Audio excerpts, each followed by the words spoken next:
Hi, friends. We remember really well the fear of breaking out of the diets to fix everything kind of mentality, and there's a container of that, right?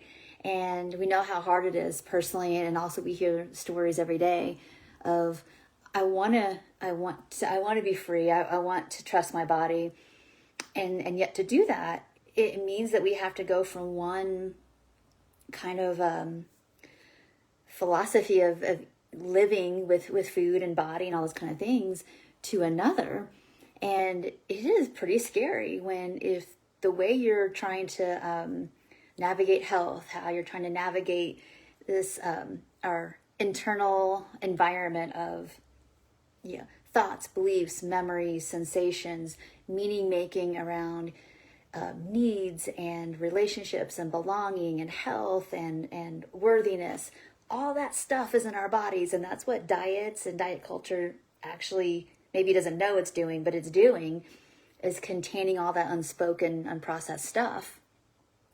We know that if you are trying to leave behind essentially as a container, it's hard to be without anything. And that's why I think the majority of time and majority of circumstances when people struggle with non-diet living, if you have this kind of mental and physical, like behavioral, emotional container, if you don't have some stepping stones and maybe even another container, you might not know what to do, feel all flaily, and just go back to what you know, even if it harms you and you hate it, right? So for those of you who don't know me, my name is Tracy Brown, and my team and I have non-diet dietitians. We provide non-diet, trauma-informed nutrition counseling, so you can be your own nutrition expert, and so you can feel safer inside your own skin. And so this topic we're talking about is honoring the fact that we are going to need some gentle, and I don't know what words resonate with you, so I'm going to use several. Some people call it some gentle containment, some gentle structure, some guardrails. Kind of imagine those things that kind of blow up at the bowling alley so your ball doesn't go in the gutter. It kind of buffers you a bit. I think all of us need that, and that looks different for all kinds of people. So if you've had a habit of just restricting, whether it's macronutrients or certain kinds of foods for whatever kinds of reasons, depending on your diet rules, and you're just kind of perpetually under eating a little or a lot, you're going to need another kind of container to help you feel safe to progress your food.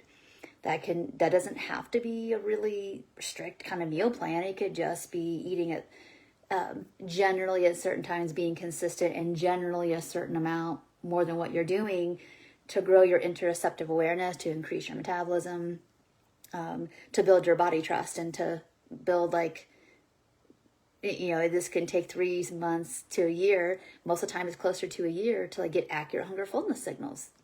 Slowly increasing your food in a way that you feel that you can maintain without getting so scared you run back to restricting.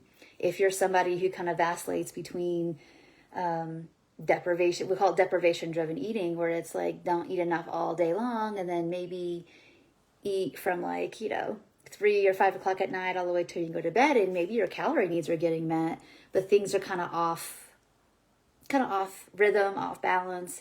You don't really wake up hungry. Or at least hungry within the first couple hours of getting up.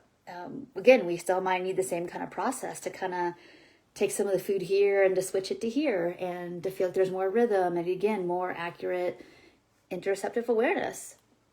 Those could be things. Maybe you're here listening and you're someone I don't feel like I ever undereat.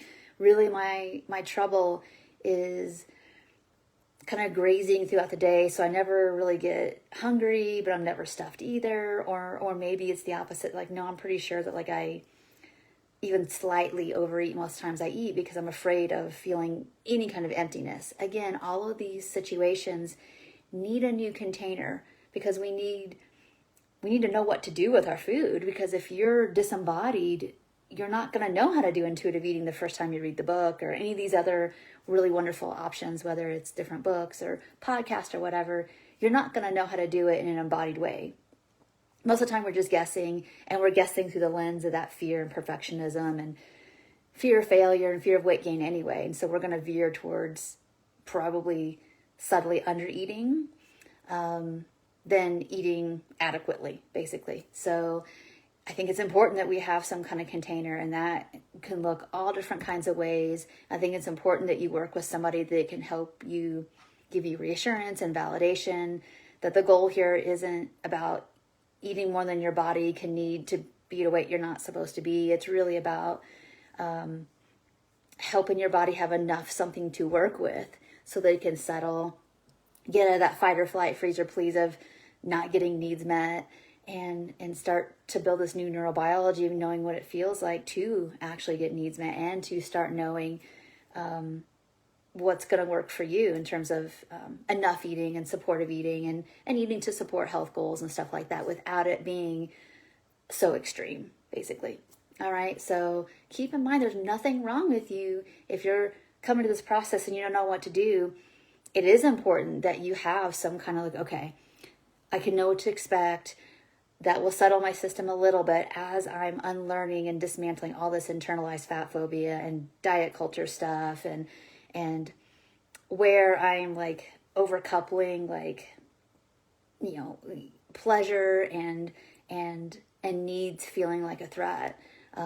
How I've overcoupled food and getting all of my emotional needs met. You know, it's fine to emotionally eat sometimes, but when we're, you know, when we have some big emotional needs and we keep just throwing food out of whether under eating or overeating, we're missing out on some awesome skill building.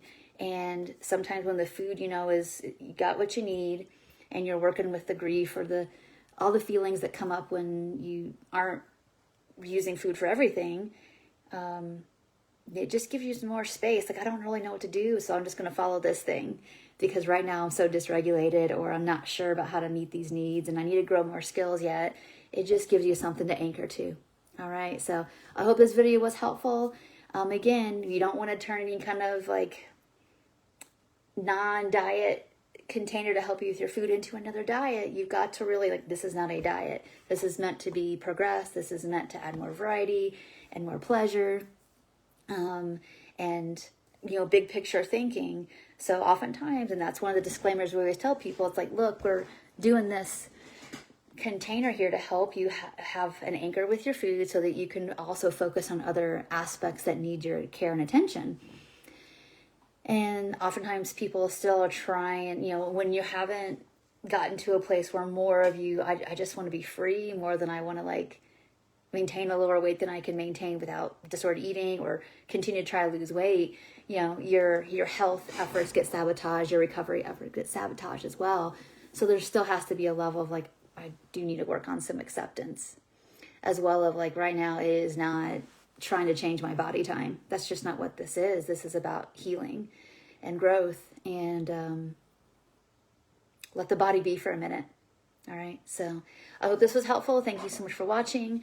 We have a lot of resources about putting together a lot of this here, so I'll put the link below so you just know where they are. If you already have downloaded those things, go back to them if you're struggling. If you're struggling with like dysregulation, if you're struggling with just how to make sure you're trying to get enough food in, if you're struggling with the basics of this, if you don't have time to read the book, we have a summary for that. We have a lot of things that can help people have an anchor to get going and to take action on. You know, it's one thing. I don't ever want to just be somebody talking, and it doesn't serve you, and it doesn't help you feel like you can take action. These videos really are about like helping you remember the, you know, forward as a pace. So whatever resources you have, you do one little thing that will put you on a new neural pathway, and then you keep doing that, and you keep doing that, and you keep watering that, you are going to make changes. You're going to see progress. As fast as or slow it go, it doesn't matter, is that you're showing yourself that like something different isn't necessarily a threat. So thank you so much for watching, and we'll see you in the next one. Bye for now.